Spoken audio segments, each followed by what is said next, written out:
Graça e paz, queridos irmãos, eu os convido neste momento para fazermos uma breve meditação no que está escrito na palavra de Deus em Apocalipse 6, Apocalipse capítulo 6,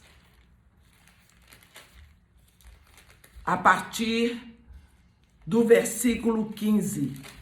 Apocalipse 6, versículos 15 e 16.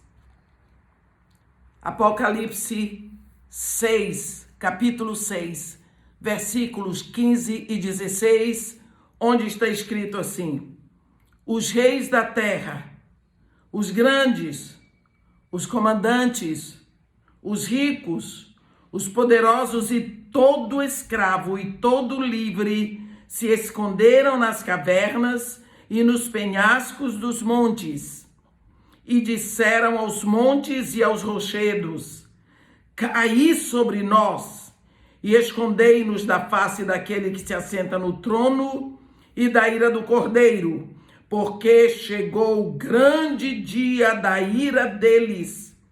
E quem é que pode suster-se?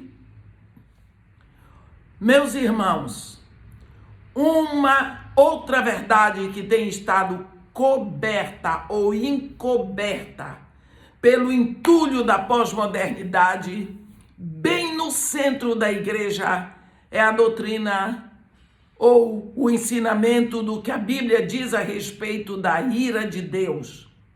As igrejas evitam pregar esse assunto, preferindo salientar o amor de Deus, esquecendo-se de que o amor de Deus é santo. O amor de Deus não é como o nosso, é santo. Eu vou abrir meu coração e dizer para vocês que não é o meu assunto predileto também, mas eu preciso pregar. É responsabilidade de nós, os pregadores, pregarmos toda a palavra de Deus. Não podemos fugir da verdade do que todo coração sem arrependimento será julgado. Existe muita menção da ira de Deus no Novo Testamento, e nenhum é mais terrível do que o que lemos em Apocalipse 16. Vou repetir. E disseram aos montes e aos rochedos: caí sobre nós, e escondei-nos da face daquele que se assenta no trono e da ira do Cordeiro. Ora, Apocalipse está no Novo Testamento. Porque tem muitas pessoas que dizem isso é coisa do Antigo. Não. Como esse versículo é comentado em sua igreja? Como é que estão ensinando para você na escola dominical? Ou será que a sua igreja também já aboliu a escola dominical, porque deve ter feito mal para o povo? Olha, com temor de Deus, eu penso que esse assunto já está entulhado por alguma mentalidade filisteia ou palestina. Já entulharam, como os poços de Abraão no vale de Gerar, que quando Isaac chegou lá, a água estava lá embaixo. Mas os filisteus tinham colocado entulho. Muitos ainda acham que a ideia da ira de Deus é incompatível com seu amor. John Stott, um dos últimos mestres da igreja, nos ensina que a humanidade é de fato o objeto do amor e da ira de Deus concomitantemente. O Deus que condena o homem pela sua desobediência é o mesmo que planejou a sua justificação. Quando nós vamos à carta de Paulo aos Efésios, no capítulo 2, Efésios, capítulo 2, eu vou ler para os irmãos. Efésios, aqui no capítulo 2, nos versículos de 3 a 5, eu vou ler. Entre os quais também todos nós andamos outrora, segundo as inclinações da nossa carne, fazendo a vontade da carne e dos pensamentos. E éramos, por natureza, filhos da ira, como também os demais. Mas Deus, sendo rico em misericórdia, por causa do grande amor com que nos amou, e estando nós mortos em nossos delitos, nos deu vida juntamente com Cristo. Pela graça sois salvos. E juntamente com Ele, nos ressuscitou e nos fez assentar nos lugares celestiais em Cristo Jesus. Vê como esse versículo é comentado. Será o apóstolo Paulo se move da ira de Deus para misericórdia e amor, sem nenhum problema. Por que é que nós, então, hoje na igreja, evitamos esse assunto? É lindo ver como o apóstolo fala dessas duas coisas, porque elas também estavam juntas no coração de Deus. Lógico, pode ser difícil para nós pensar em Deus como um juiz que pune malfeitores e simultaneamente um pai amoroso que procura nossa salvação. Mas é isso que a Escritura nos ensina e a palavra de Deus é toda própria para o nosso aprendizado. A palavra ira é dura demais, porém precisamos entender o seu sentido.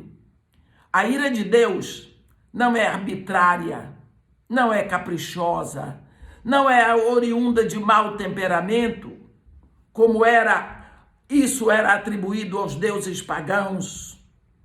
Ela existe para mostrar universalmente que, embora Deus deseje perdoar, Ele não vai permitir que o impenitente fique sem punição para sempre. Nós lemos aqui no livro de Apocalipse, no capítulo 20, você vai ver que coisa terrível que acontece. No capítulo 20 de Apocalipse, no versículo 12, está escrito assim: vi também os mortos, os grandes e os pequenos, postos em pé diante do trono. Então se abriram livros, ainda outro livro, o livro da vida, foi aberto. E os mortos foram julgados, segundo as suas obras, conforme o que se achava escrito nos livros. Pronto, está escrito. Tem livros, Deus tem livros, onde estão anotados os atos de todos os homens. E todos os que não se arrependeram serão chamados a prestar contas. Deus está deixando o dia da prestação de contas para o final, porque Ele quer que todos tenham chance de arrependimento. Ele se compraz em perdoar. Você vê que Deus, para perdoar, Ele entregou seu próprio filho rasgado numa cruz, pelo desejo que Ele tem de perdoar, pelo desejo que Ele tem de nos ter como filhos para toda a eternidade. Você vê as trombetas? Cada trombeta só atinge um terço, para que os 2 terços acordem, se levantem, se arrependam, porque Ele quer perdoar, é um chamado dele. As pessoas com mentalidade palestina, nesse sentido, não aceitam como verdade o que está escrito, porque acham que isso é imaginação. No livro O Problema da Dor, de C.S. Lewis, ele diz: eu pagaria qualquer preço para poder dizer que todos serão salvos. Mas isso é impossível, exatamente porque a Bíblia é muito clara a esse respeito. Ora, a indiferença chocante a respeito do julgamento final na igreja moderna é um perigo horroroso. As pessoas estão mais apreensivas, muito mais, a respeito de uma explosão atômica ou de tsunamis do que a respeito da perdição eterna, porque o entulho palestino tem coberto esta água pura e viva de salvação. A ira de Deus é inevitável. O débito do pecado tem que ser pago. E a menos que reconheçamos o fato de que o débito do nosso pecado foi pago por Jesus Cristo no Calvário, nós teremos que pagar o débito por nós mesmos. Se você vai a Ele e reconhece que Ele pagou o seu débito, você se arrepende, você se rende a Ele, está tudo pago. Deus lhe justifica, Ele tira de você toda a penalidade. A ira de Deus jamais virá sobre você. O que existe de pior no julgamento final é que os impenitentes vão experimentar completa separação de Deus. Thomas Watson, um dos pregadores do século passado, ele diz que a eternidade para um crente é um dia sem pôr do sol, mas a eternidade para o impenitente é uma noite sem o nascer do sol. Quando Deus criou o homem, deu a ele a habilidade de escolher e o homem escolheu rejeitá-lo. Quando falamos da ira de Deus, é impossível não falar do inferno. Não se prega muito sobre inferno ultimamente, mas advertências a respeito do inferno estão encontradas através da Bíblia. Em Lucas 16, dos versículos 19 a 31, Jesus ensina sobre o inferno, deixando claro que existe, que é posto um grande abismo. No versículo 26 ele diz, é posto um grande abismo entre céu e o inferno, e é impossível sair de lá. O assunto do inferno é muito importante para ser ignorado ou negligenciado. Se falharmos em olhar o futuro com suas consequências para aqueles que recusam Cristo em suas vidas, nós corremos o risco de negar aquilo que mais agrada ao coração de Deus. Existem pessoas que acham que todo pregador, ao falar do inferno, deveria pregar chorando, porque não devemos deixar a impressão de que nos agrada ver almas perdidas.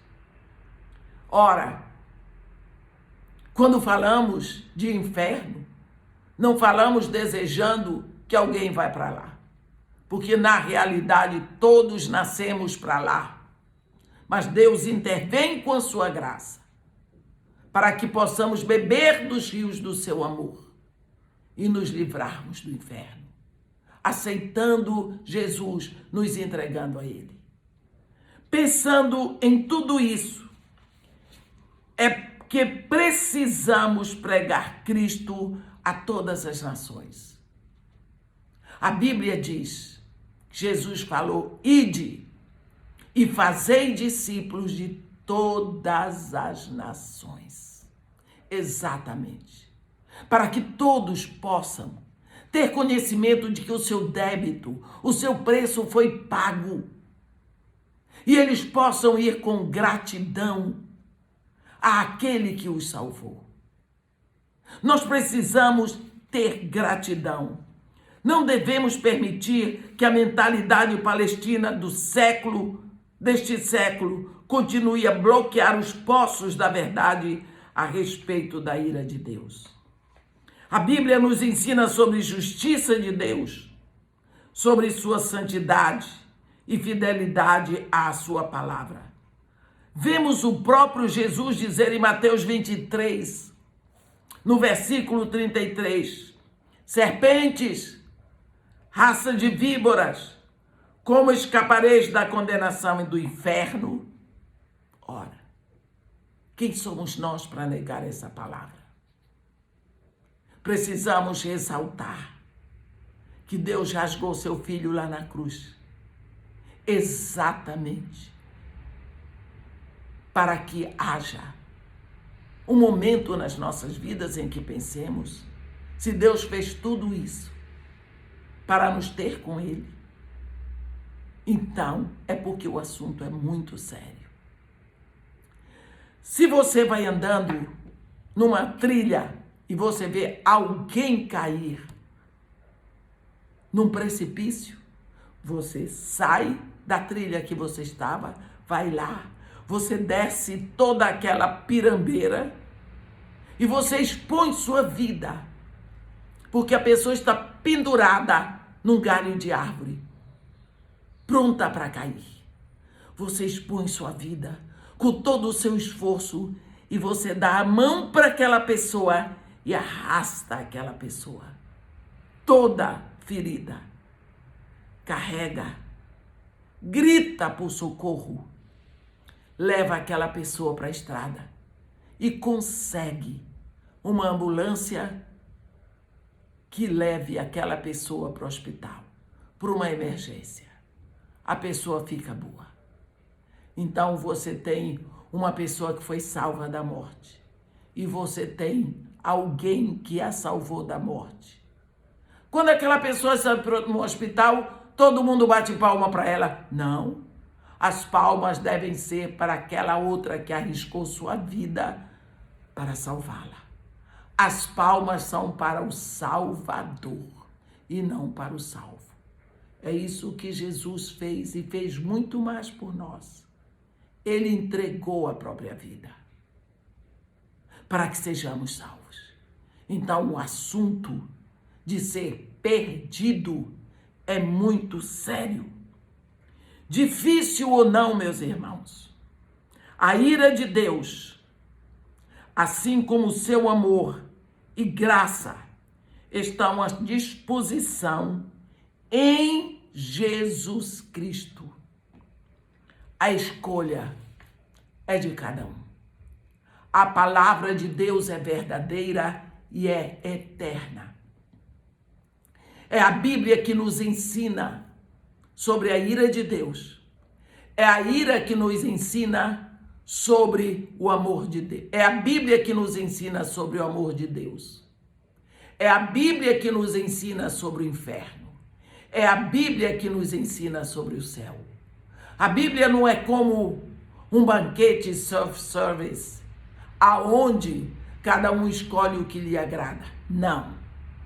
É toda uma verdade única sobre o amor de Deus, sobre o Deus criador que criou o homem para si e não quer mais perdê-lo, não quer que ele fique perdido eternamente. Amém.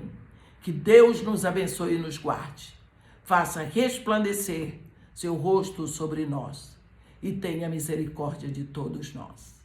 Amém.